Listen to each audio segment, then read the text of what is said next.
దేశంలోని రెండు అతిపెద్ద రాష్ట్రాలు ఉత్తరప్రదేశ్, మహారాష్ట్రలో రాజకీయాలు రసవత్తరంగా మారుతున్నాయి. ఉత్తరప్రదేశ్, మహారాష్ట్రలో పార్లమెంటు స్థానాలు అత్యధికంగా ఉన్నాయి. 18వ లోక్సభ ఎన్నికల్లో ఈ రెండు రాష్ట్రాల్లో బీజేపీ దాని మిత్రపక్షాల విజయాలు సంతృప్తికరంగా లేవు. ఇందువల్ల ఈ రెండు రాష్ట్రాల్లో అసెంబ్లీ ఎన్నికల నాటికి పరిస్థితిని తమకు అనుకూలంగా మార్చుకోవాలని బీజేపీ నాయకులు ప్రయత్నిస్తున్నారు. అయితే అందుకు అనుసరించే వ్యూహాలపై పార్టీ నాయకుల ఏకాభిప్రాయం లేదు. మహారాష్ట్రలో 3-4 నెలల్లో అసెంబ్లీ ఎన్నికలు ఉన్నాయి. శివసేనను, ఎన్సీపీని చీల్చి అక్కడ అధికారంలో ఉన్న ఏక్నాథ్ షిండే బీజేపీ, అజిత్ పవార్ ప్రభుత్వం పలసనబడిపోతున్నది.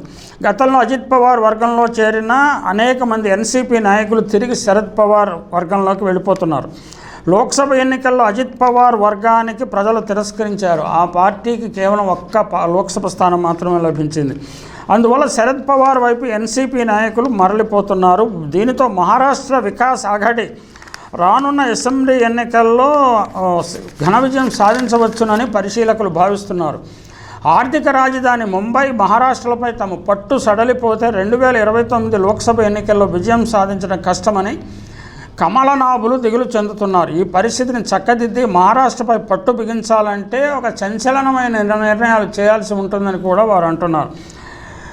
కేంద్ర మంత్రి గడ్కరీని కీలక పదవి ఇవ్వాలని కోరుతున్నారు. ప్రధాని పదవి ఇస్తే మంచిది, కానీ అది సాధ్యం కాదు. కాబట్టి బీజేపీ జాతీయ అధ్యక్షుడు పదవి అయినా ఇవ్వటం వల్ల బీజేపీ మహారాష్ట్రలో బలపడవచ్చునని వారి ఊహ. అయితే ఇప్పటికే పరిస్థితి చేజారిపోయిందని, ఎటువంటి మార్పులు చేర్పులు చేసినా మహారాష్ట్రను బీజేపీ కాపాడుకోలేదన్న భావన బలంగా వినిపిస్తున్నది. 3-4 నెలల్లో అసెంబ్లీ ఎన్నికలు జరిగే హర్యానాలో కూడా పరిస్థితులు బీజేపీకి అనుకూలంగా లేవు. హర్యానా, పశ్చిమ ఉత్తరప్రదేశ్, రాజస్థాన్లలో కొంత భాగంలో విస్తరించి ఉన్న ప్రధాన వ్యవసాయ కులం జాట్లు బీజేపీకి వ్యతిరేకంగా మారిపోయారు. వివాదాస్పదమైన 3 సేంద్రియ చట్టాలను వ్యతిరేకంగా చేసిన ఉద్యమంలో 600 మంది రైతులు చనిపోయారు. అందులో ఎక్కువ మంది జాట్లు ఉండవచ్చు. కేంద్రంలో బీజేపీ ప్రభుత్వం సరిగా స్పందించకపోవటం జాట్ రైతుల ఆగ్రహానికి గురైంది. అలా చనిపోయిన వారి కుటుంబాలకు పరిహారం చెల్లిస్తామని కూడా వాగ్దానం చేశారు. కానీ ఆ వాగ్దానాన్ని కేంద్ర ప్రభుత్వం నిలబెట్టుకోలేదు. జాట్ రైతులు ప్రబలంగా ఉండే ప్రాంతాలలో లోక్సభ ఎన్నికల్లో బీజేపీకి వ్యతిరేక ఫలితాలే వచ్చాయి. బీజేపీ 240 సీట్లు మాత్రమే దక్కగా ఎన్డీఏకు లభించిన సీట్లు 400కు లోపు మాత్రమే ఉన్నాయి. అయినప్పటికీ బీజేపీ అగ్రనాయకులు విజయోత్సవాలు జరుపుకునేందుకు ప్రయత్నించారు. కానీ పార్టీ కార్యకర్తలు వారి ఆనంద ఉత్సవాల్లో పాలు పంచుకోలేకపోయారు. మైనారిటీ సర్కార్ అనే వెటకారపు ముద్ర బీజేపీ నాయకత్వాన్ని వెంటాడుతూనే ఉంది. దాన్ని తొలగించుకునేందుకు వారు శతదా ప్రయత్నిస్తారనటంలో ఎటువంటి సందేహం లేదు. ఈ ప్రయత్నాలలో భాగంగా వైఎస్ఆర్సీపీ 4 సభ్యులున్నారు. AAP 3, RLD 2, JDS 2, AGP 1, AJSU 1, HMM 1, SKM 1లను బీజేపీ ప్రలోభపెట్టే అవకాశం ఉన్నది. 12 మంది సభ్యులు గల జనతాదళ్ యూ పార్టీ కూడా అందుకు మినహాయింపు కాదు. ఆ పార్టీని చీల్చే అవకాశం ఉన్నదని పరిశీలకులు చెప్తున్నారు.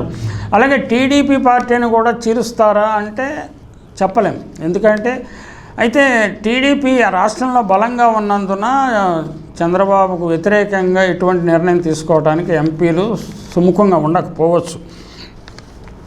భారతదేశ రాజకీయాల్లో పార్టీలు తమ విశిష్టతను, సైద్ధాంతిక అస్తిత్వాన్ని కోల్పోయాయి. అన్ని పార్టీలకు ఒకే రకమైన వ్యాధులు పట్టి పీడిస్తుంటే ప్రజలు ఏ పార్టీని ఎన్నుకోగలరు? తక్కువ దుర్మార్గమైన పార్టీని ఎన్నుకోవడమో, లేక ఒక పార్టీని కాకపోతే మరో పార్టీని మార్చి ఎన్నుకోవడమో తప్ప వారికి గత్యంతరం లేదు.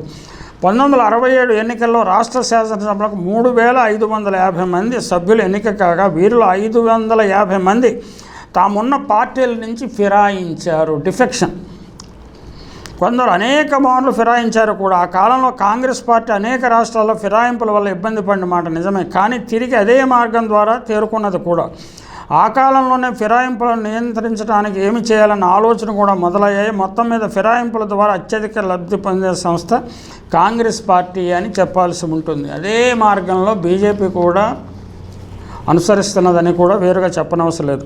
ఒకవైపు నరేంద్ర మోడీ, అమిత్ షాలు ఫిరాయింపులను ప్రోత్సహించి కేంద్రంలో బలపడటంతో పాటు యూపీలో తమ పక్కలో బల్లెంలా ఉన్న యోగి ఆదిత్యనాథ్ పదవికి ఎసరు పెట్టే ప్రయత్నాలు కూడా ప్రారంభించారని చెప్తున్నారు.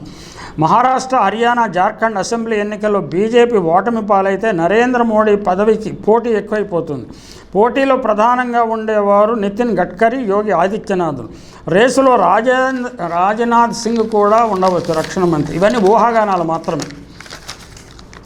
పార్టీలు ఎన్నికల్లో విజయాలు సాధించేంత వరకు అంతా బాగున్నట్లే కనిపిస్తుంది. కానీ ఒక్కసారి ఓటమి ఎదురైతే పార్టీల్లో లోపాలు, అంతర్గత విభేదాలు ఒక్కసారిగా బయటపడతాయి. ఈ ఏడాది జరిగిన సార్వత్రిక ఎన్నికలు ఉత్తరప్రదేశ్లో అనుకున్న స్థాయిలో సీట్లు రాకపోవడం, 33 సీట్లకే పరిమితం కావడంతో యూపీ బీజేపీలో ఇప్పుడు ముసలం బయలుదేరింది. సీఎం యోగి ఆదిత్యనాథ్, ఉప ముఖ్యమంత్రి కేశవ ప్రసాద్ మౌర్య మధ్య చాలా కాలంగా ఉన్న విభేదాలు ఎన్నికల ఫలితాల నేపథ్యంలో మరింత పెరిగాయి. యూపీలో లోక్సభ ఎన్నికల్లో సీట్లు తగ్గడానికి యోగి పనితీరే కారణమనే విమర్శలు జోరందుకున్నాయి. ఈ విమర్శలకు కేంద్రంలో పెద్దల మద్దతు ఉన్నదని కూడా ప్రచారం జరుగుతోంది. ఈ క్రమంలో ప్రభుత్వం కంటే పార్టీ పెద్దది, పార్టీ కంటే ఎవరూ పెద్ద కాదని కేపీ మౌర్య ఇటీవల చేసిన వ్యాఖ్యానాలు సంచలనాన్ని సృష్టిస్తున్నాయి. యోగి మౌర్య మధ్య మొట్టమొదటి నుంచి సత్సంబంధాలు లేవు. యోగి అభిష్టానికి వ్యతిరేకంగా మౌర్యకు అధిష్టానం డిప్యూటీ సీఎం పదవి కట్టబెట్టింది. ఈ నేపథ్యంలో మౌర్య యూపీ బీజేపీ చీఫ్, ఈయన మౌర్య కాకుండా యూపీ బీజేపీ చీఫ్ అస్థిన యాత్రలో రాష్ట్రంలో రాజకీయ కలకలం రేపుతుంది. మౌర్య నెల రోజులుగా కేబినెట్ సమావేశాలకు వరుసగా డుమ్మా కొడుతున్నారు. యూపీలో త్వరలో 10 అసెంబ్లీ స్థానాలకు కీలక ఉప ఎన్నికలు జరగనున్నాయి. వాటి సన్నద్ధత కోసం మంత్రులతో యోగి ఏర్పాటు చేసిన భేటీకి కూడా మౌర్య వెళ్ళలేదు. బీజేపీ అధిష్టానం ఇప్పటికిప్పుడు యోగిని మార్చడం వంటి భారీ నిర్ణయాలకు వెళ్ళకపోవచ్చు. అయినా అసెంబ్లీ ఉప ఎన్నికల్లో సత్ఫలితాలు రాబట్టకపోతే ఆయనను ఇబ్బందులు తప్పేలా లేవు. అంటే ఇది నిజానికి యోగి ఆదిత్యనాథ్కే కాకుండా నరేంద్ర మోడీకి కూడా వర్తిస్తుంది. 3 రాష్ట్రాల్లో అసెంబ్లీ ఎన్నికలు జరిగే 3 రాష్ట్రాల్లో సానుకూల ఫలితాలు రాకపోతే మోడీని మార్చే విషయాన్ని కూడా ఆలోచన చేయవచ్చు. రాష్ట్రీయ స్వయం సేవక్ సంఘ్ మనం చెప్పలేం. అంటే పార్టీ సంఘ గుప్పిట్లో ఉంటుంది కాబట్టి ఎంపీలు మోడీ మాట కంటే, బలహీనపడిన మోడీ మాట కంటే సంఘ్ మాట వినటానికి ఎక్కువ ఇష్టపడతారు. కాబట్టి ఏం జరిగినా జరగవచ్చు. నవంబర్, డిసెంబరులో దేశంలో గుణాత్మకమైన రాజకీయ మార్పులు జరిగే అవకాశం ఉంది. యూపీ అసెంబ్లీ ఉప ఎన్నికల్లో సత్ఫలితాలు రాబట్టలేకపోతే యోగి ఆదిత్యనాథ్కి ఇబ్బందులు తప్పేలా లేవు. మరోవైపు బీజేపీ ఇంటి పోరుపై విపక్షాలు చెణుకులు విసురుతున్నాయి. యూపీకి 3 సీఎంలు ఉన్నారంటూ కాంగ్రెస్, సమాజ్వాదీ సహా అన్ని ప్రతిపక్షాలు ఎద్దేవా చేస్తున్నాయి. అంతర్గత కుమ్ములాటల్లో మునుగు తేలుతూ పాలనను గాలి కొదిలేశారంటూ దుయ్యబడుతున్నారు. మౌర్య, మరో డిప్యూటీ సీఎం బ్రిజేష్ పాఠక్ కూడా సీఎంలుగానే వ్యవహరిస్తున్నారన్నది వాటి విమర్శల ఆంతరం. ఈ నేపథ్యంలో ఉప ఎన్నికల్లో అత్యధిక స్థానాలను గెలవటం యోగికి అత్యవసరం. రాష్ట్ర పార్టీ కీలక నేతలు సహాయ నిరాకరణ నేపథ్యంలో ఈ కఠిన పరీక్షలో ఆయన ఏ మేరకు నెగ్గుకొస్తారో చూడాల్సి ఉంటుంది. యూపీ ఉప ఎన్నికలు, 3 రాష్ట్రాల అసెంబ్లీ ఎన్నికల తర్వాత బీజేపీ పెద్ద కుదుపుకు గురయ్యే అవకాశం ఉందని పరిశీలకులు భావిస్తున్నారు.